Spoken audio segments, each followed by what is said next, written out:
recruited by Princess Flare of the Geodol Kingdom. Kiaru is a kind, hard-working, indecisive, and easygoing young boy. He's also quite optimistic in the sense that he's naive enough to think he's going to be recruited to save the world. At his very core, he indeed wishes to be a hero and make sure that no other kids have to grow up without their parents. Unfortunately, everything he thought he knew about people turns out to be a complete mystery. He was indeed a valuable asset, but the kingdom failed to see him as an actual person. The prejudice against the healing class was insane. Little by little, he was losing it. He even tried to escape, but failed. That's when Flare decides to get him hooked on a certain something. She thought she had absolute control over Kiaru. Among the other two heroes, one of them is a woman named Blade, while the other is a grown man named Bullet. Even so, Kiaru's body was always abused in one way or another.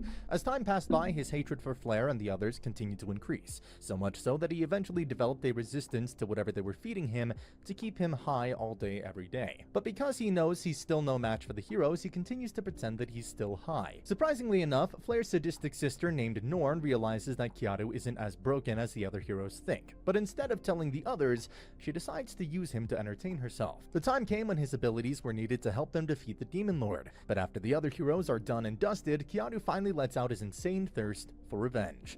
All of that endless hatred starts reeking off his body. He defeats the cute Demon Lord no problem, but as she fades away, she realizes how all this time the Demon Lord was trying to protect something or someone. He acquires her abilities and also gains the Philosopher's Stone. In that moment, Kiaru was truly indispensable, more terrifying and overpowered than the Demon Lord could ever hope to be, but instead of simply taking revenge on his abusers, he decides to take things even further beyond, right to the very beginning of where it all began. Just as Princess Flare watches in disbelief, terrified at what was about to happen, Kiaru commences an unconventional healing spell which allows him to revert time itself. Right then, in that very moment, everything goes back to how it was 4 years ago. Instantly, Kiaru wakes up in his home back in the village. He can't really remember anything, but he knows he just had an extremely dark and brutal nightmare. A sweet lady named Anna asks him what happened, but he's unable to say much and simply tells her that he had a nightmare. She has been like his older sister ever since he lost his parents. He also keeps hearing a weird voice in his head that is constantly telling him something about a star spirit.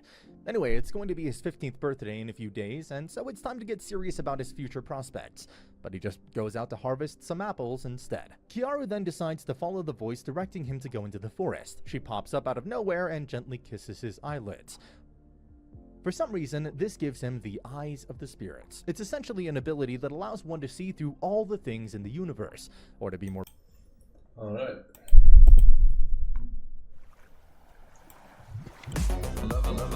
Level